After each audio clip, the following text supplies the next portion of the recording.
Welcome to the Extension Network. My name is Brittany Kelly and I am the 4-H agent with Cobb County Extension.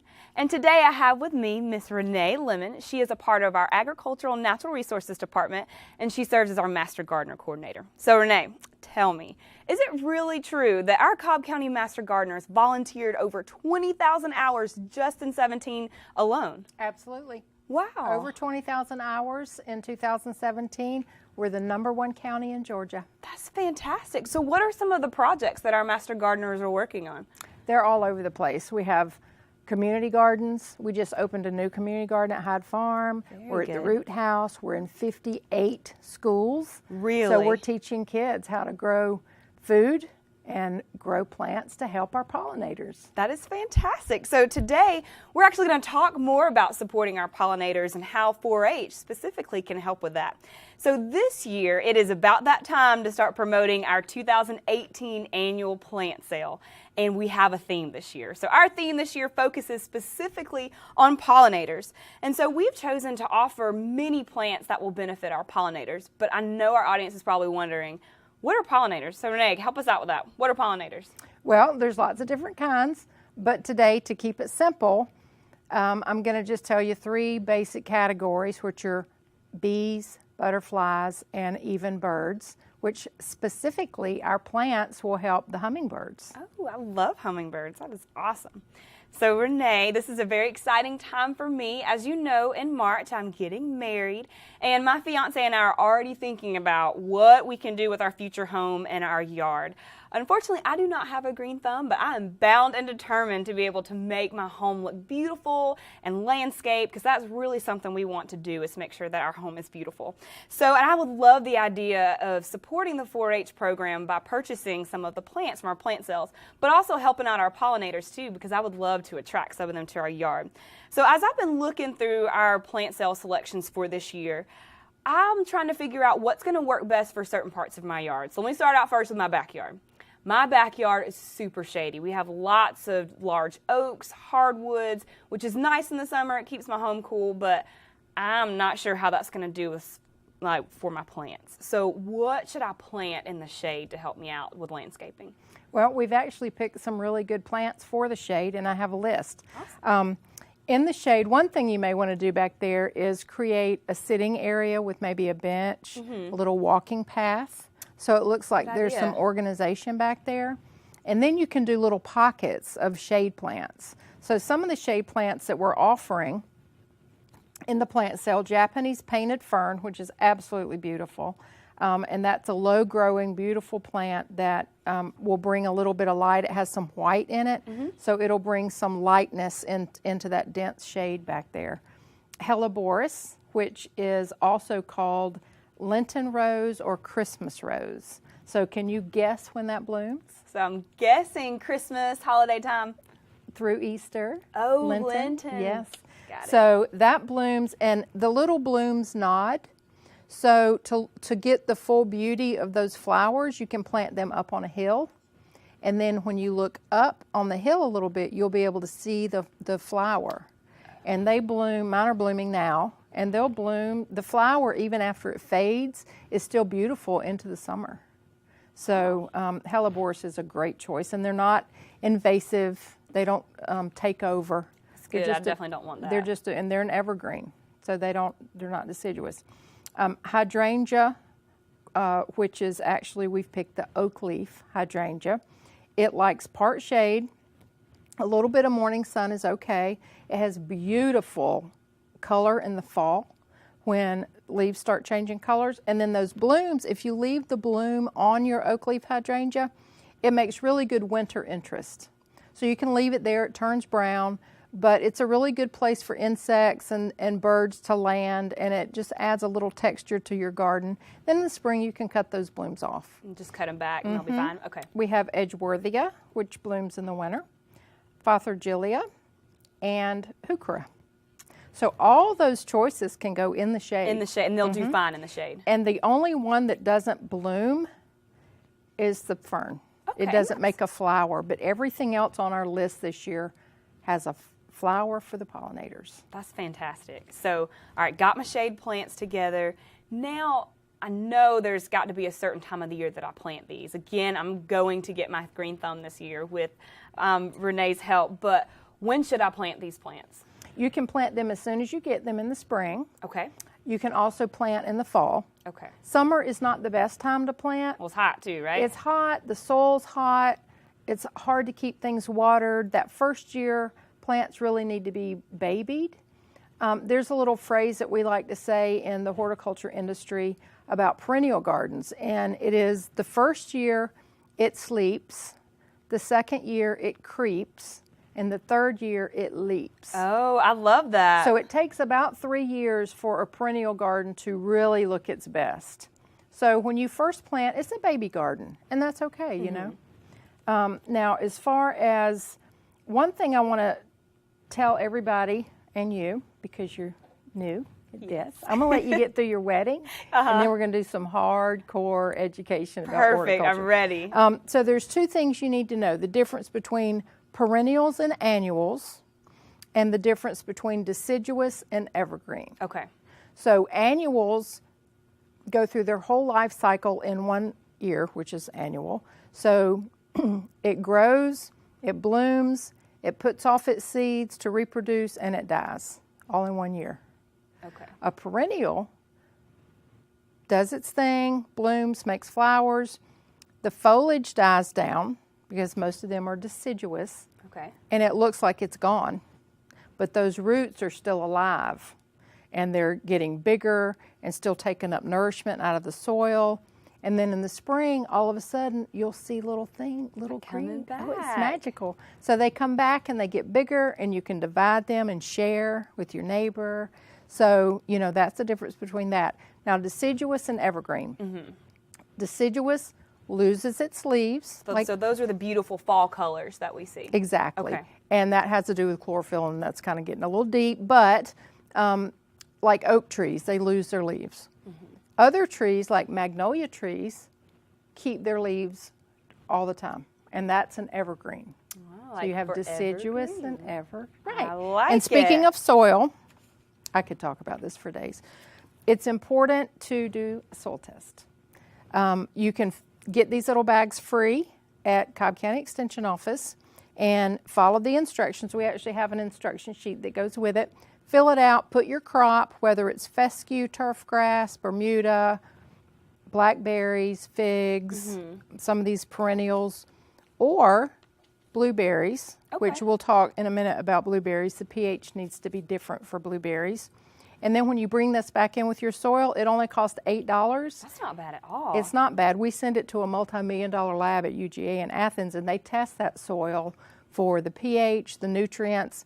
And not only do they test it, if you let them know what crop that you're wanting to buy to grow, they make recommendations as to what you can do to your soil to help best grow that plant. That's fantastic. So if I do my soil sample once we get our yard together, how long do I have to wait for my results to come back? About 10 days. Okay. Sometimes sooner if we're not really busy in the spring, sometimes maybe 2 weeks. Right. But it's fairly quick. Okay. Wow. Well, I've learned quite a bit. So I think I've got my backyard figured out, and you've given me some really good recommendations from the 4-H plant cell selection of what I can grow in my backyard. Now let's talk about my front yard. Front yard, super sunny, lots of full sun throughout the day. And I know my backyard plants are not going to do too well in my front yard with all that sun. What are some good 4-H plant cell selections that I can plant and put in my front yard to spruce that up, make it pretty in the sun? We have such a great select. Everything has color. I'm so excited. I've already started my shopping list. Me too. So Abelia is a great one. We have anise hyssop, which it's also been called bee candy, because when I have that blooming in my yard, it puts off a tall, slender blue bloom. Sometimes it'll have 10 or 12. I'm a beekeeper, so I have honeybees. Right. It'll have 10 or 12 bees on one bloom. Oh, easy. they love that, don't they? Yes. We have balloon flower, which is also blue. We have Monardia, the bee balm is the common name. That is called Pink Supreme. So that's a real pretty deep pink that we picked for the sale. We have some deciduous azaleas. A lot of people are used to encore azaleas, gumpos, things like that, and they're pink, white, maybe a almost red color, violet. But there's some really beautiful deciduous azaleas, and some of them are native. Like the one that we're offering is actually bright yellow. Oh, that's a fun color. Yeah, and it loses its leaves in the fall, which is kind of cool because azaleas look a little ratty anyway in the winter. So that's I'm going to get some of those. That's a really cool one. We have a gardenia that's an evergreen, so it keeps its leaves and it has a fabulous fragrance. Another one is Osmanthus fragrance, which is, if you listen to the name, it's fragrant. Exactly. The common name is tea olive. Okay. And I've had many people say every time I move, the first thing I do is plant a tea olive. So every home needs a tea olive. So that needs to be on my list. It needs to be on your list. Rudbeckia Goldstrom, which is Black-Eyed Susan. So you're throwing in that pop of yellow. Yeah. Then we have Spirea Gold Mound, because it's a gold mound.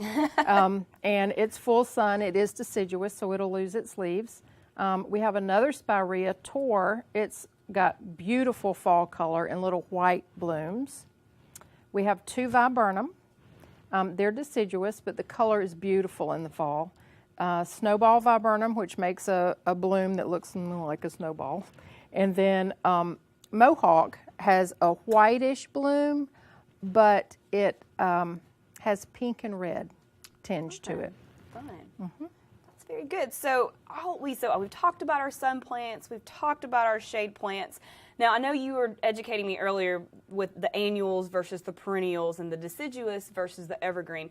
So, the 4-H plants, if I plant them in my yard, are they going to come back? That's my biggest thing, is I don't want to spend all this time planting, and then next year I'm like, where's my flowers? And they're not there. So, what about these plants? There's no guarantees if you don't take care of them. Okay. I promise I will. Yes.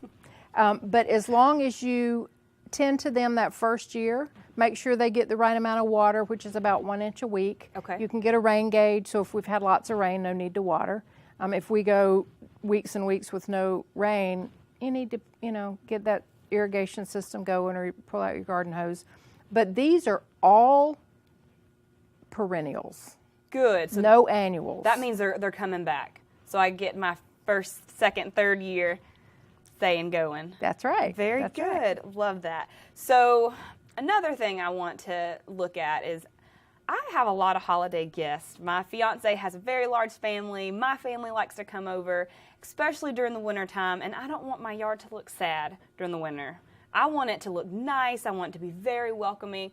Are there any plants that bloom specifically around that winter time so that my yard can still look nice and not so ugh? Yes. We happen to have a camellia that we're offering, and it's my favorite. It's called Yuletide. Oh, I like it. Imagine what it looks like. So it stays small, maybe 2 to 4 feet. It dark glossy leaves, but the bloom, and it blooms right around the holidays, the bloom is bright little red flowers, flat, and then the center is bright yellow. Oh, that's festive. So it's just a red, yellow, and green blob of happiness. So you can plant those. We have Edgeworthia, which blooms in the winter, and the Helleborus, like we talked about. And one thing people don't do, if your yard is looking a little sad and not kept, if you have containers that were planted in the summer, if you're not going to put pansies or ornamental kale or something like that, just put them away. Put them in the garage. Right. Don't even keep that out. A container that's empty looks unkept, but if you just stick it in the garage or in the basement in the back of the house, that's a quick fix. Good idea. Good idea. What about trees? Are we offering any trees? Because I could use a little bit of shade on some of those really hot parts, maybe put a bench or something like that in future years. We're offering one tree this year. It's a crepe myrtle, but it blooms white. Okay. So it's important when you're landscaping, if you're going to have the white viburnum and you're going to have another flower that has some white in it, bring that white over to another part of the yard, and with it being a tree, you'll bring it up and it'll make your eye go up to those white blooms, and it just creates a sense of, balance. Right. So we're offering a crepe myrtle this year that blooms white. Fantastic. I'm definitely going to have to get a crepe myrtle this year. All right. So I'm going to admit to you, one of my favorite things to do in this entire world is to eat. I love food a lot. So is the 4-H plant cell offering any varieties that include food where I can grow it and then harvest it and take it into my kitchen and cook with it? Because I think that's part of the fun in getting my green thumb, is not only planting beautiful flowers and plant varieties that bring pollinators and make my yard look gorgeous, but I kind of want to put a little bit of work to grow some food and take it to my kitchen and then serve it. So what are we offering this year? Well, we actually are offering blackberries, 3 different varieties. We're offering blueberries. You could make a blueberry cobbler for your new husband this summer. That'd be great. Or get him to make you one. That's even better. How about that? The thing with blueberries is it's very important to do a soil test, because the happy pH for a blueberry is so much lower than that of figs or tomatoes or a regular vegetable garden. Okay. So it's very important that you make sure and now is the time to do that soil test, because it takes a while. If you need to add sulfur to bring that pH down, it takes a little while for it to work in the soil. It's not a quick fix. Okay. But here's the cool thing about blueberries. You need to plant different varieties because they cross-pollinate. But we're offering 3 different varieties, and they bloom at different times, which means they produce fruit at different times. So when one variety you've harvested your blueberries and it's kind of spent, the next variety's starting to make fruit. And when that one's about empty of blueberries, the 3rd variety's starting to make fruit. So you can extend your harvest time by getting different varieties. And then we're also offering figs. Okay. Now I have 2 beautiful fig trees or bushes that were in my yard, probably were planted 60 years ago. Wow. And they never make it into the house.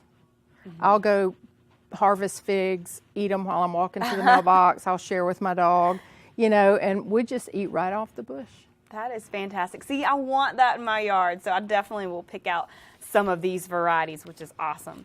And the other cool thing that I love about the Extension Office is that they are offering some fantastic classes to help people like me who are learning, and we want to take what we bought from the plant sale and utilize it. So the first thing is our Family and Consumer Science Department is offering a fruit-based cooking class where we can learn how to make maybe a blueberry cobbler or blackberry jam, or I've never actually cooked with figs. So what can I do with figs? I know you were talking about yourself making preserves. Yeah, and so those are the types of things that you will learn at our Family and Consumer Science fruit-based cooking class. And so that will be on Thursday, March the 8th at 6:30 p.m. at the Extension Office. And the Extension Office is located at 678 South Cobb Drive, Suite 200, Marietta, Georgia, 30060. So definitely stop by for that. To learn a little bit about making some of those preserves and jams and some pies that we all know and love. And we are also hosting, and I will be there as well, the following Thursday, March the 15th at 6:30 p.m. at the Cobb County Water Lab Training Room. We're offering a landscaping class for the homeowner you're going to learn what are some great plants to plant to add color to your yard. It'll be a fun class, informative. We'll give out the plant sale brochure, so as we're going through the class, you can check off, yep, that will go there. I can put this in this part of my yard. So we're going to teach homeowners the best way to landscape their yard to encourage pollinators, make some color pop in their yard, and just add that little extra knowledge to their belt. And that will be at 662 South Cobb Drive. Again, that is at the Water Lab Training Room. And if you enter off of the Atlanta roadside, it's about a mile away from the Marietta Square, so it's not that far. So we would love to have everybody come out to those 2 informative classes.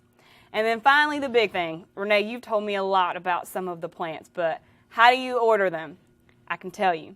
So the plant sale pre-orders, they will begin January 2nd. So we will kick off 2018 with our plant sale pre-order form, and you will order between January 2nd and March 23rd. So you have a good bit of time, but it's important that if you're going to order, because I know you said you want some azaleas and some other things, make sure that you pre-order fast because some of the plant varieties may be limited. So make sure you order those fast.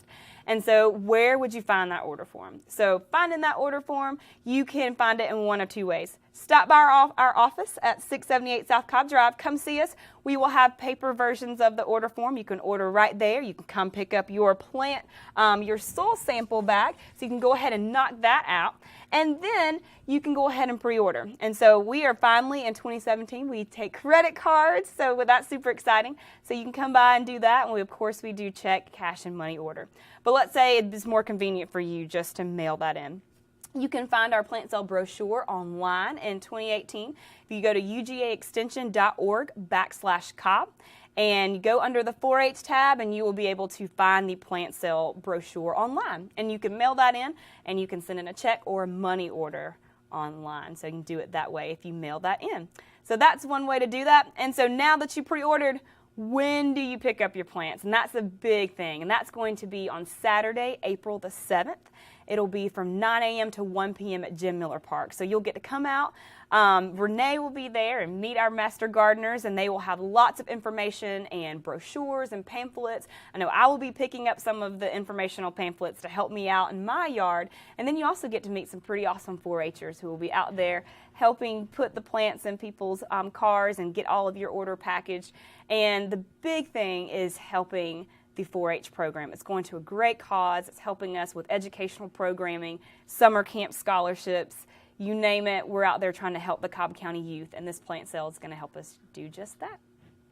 So I have really enjoyed working with Renee, and she's taught me a lot, and we hope that you all will stop by the Extension office. Again, we are at 678 South Cobb Drive, Marietta, Georgia, 30060. If you have any questions about the plant sale, call us. Our phone number is 770-528-4070, and we will be there to help. So thank you so much for learning more about our 4-H plant sale, how you can help our pollinators, and we just hope that you stop by.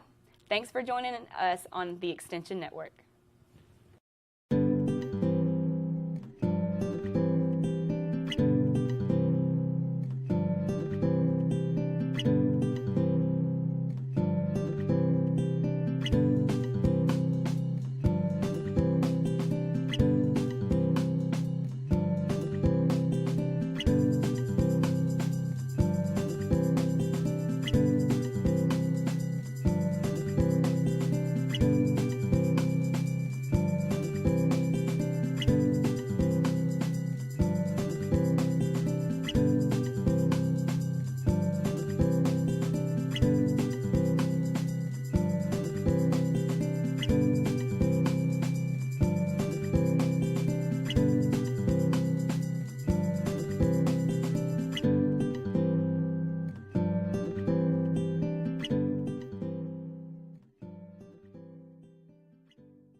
The land-grant university system was created to advance agricultural and mechanical sciences 150 plus years ago. And we realized that some of the research that was coming from out of the land grants, it was not reaching the people. So the Smith-Lever Act was passed 100 years ago. The purpose of that act was to create the Cooperative Extension Service, which was to take the research that was created by the land-grant universities and actually give it to the people who could use it. And so that was the genesis for the creation of the Extension Service, or the Cooperative Extension Service, as it was called at that time. It was to take the research-based information from the university, from that land-grant school, and get it to the people who need it so that they could use it to improve their lives, their economy, and to improve agriculture. Well, I lived on a farm until I went off to be in the Navy and to go to college. And my father was a very fine and aggressive farmer. And of course, the source of our advice when Daddy wanted to do something better or learn about a new species of peanut or cotton or corn was to go to the Extension Service.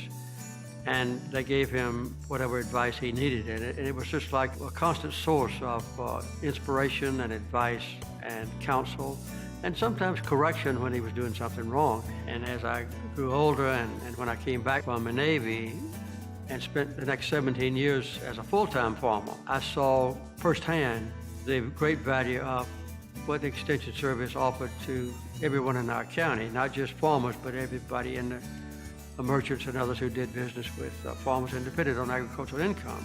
My earliest experience with the Cooperative Extension Service came as a result of joining the 4-H Club when I was probably in a middle school age group. They encouraged us to participate in competitions, and we had to learn our various project areas and make presentations in the local and the district competitions. And also, I began to show livestock as a part of my 4-H project and continued to do that for a number of years. So the Cooperative Extension Service and its supervision of 4-H was an important part of my younger years. I serve Fulton County. It's a large county. We don't have that many farmers, but we have a lot of people. And we have a lot of families that just simply need help. So Extension brings that human touch to our community.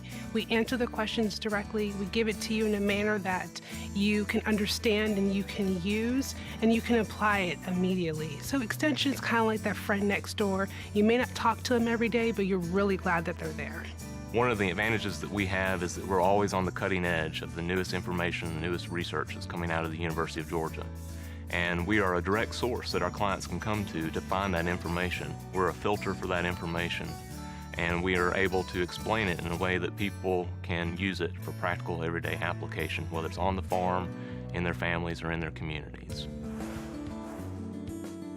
An increasingly important element of Georgia's and America's total production of food will have to be designed toward meeting the needs of our own country and other nations more than it has been in the past.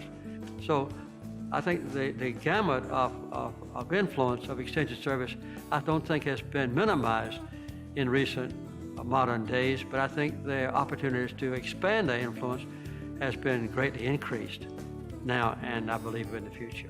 I think the future for cooperative extension across the nation is very strong, and I know in our state it is. The simple problems in agriculture have been solved, and they've been solved for the last 100 years or so. Only complex problems remain. Our researchers on our land-grant universities working in multidisciplinary teams will provide solutions for these complex and complicated problems. But how you transfer that information back to the farmer, back to the agribusiness, back to the family or the youth development specialists through 4-H is going to be very different. That's where cooperative extension has always been good. That's what their strength is, and that's where we see them being so important in the future. We're continuing to see evolution in the production of agricultural products, and I expect that to continue. We will probably have fewer farms, but larger farms. And the Cooperative Extension Service certainly has a role to play in that new structure. They've adapted very well to the changing circumstances and the changing economy of our country over the last 100 years, and I have every reason to believe that they will continue to do that here in Georgia for the next 100 years. The most rewarding part of my job is being able to help people and provide current research-based information for our clients. They come to us over and over for that information because they see us as the number one source of information that they can rely upon, whether it's for their farm, their agribusiness, or for their families. Real life changes. Extension brings real life changes, and being that agent in the community, on the ground, being that agent to serve is a pretty miraculous thing. In all the ways that I had an early developmental life in earning a living and learning how to live as a productive citizen, I would say the Extension Service had a major beneficial effect on me.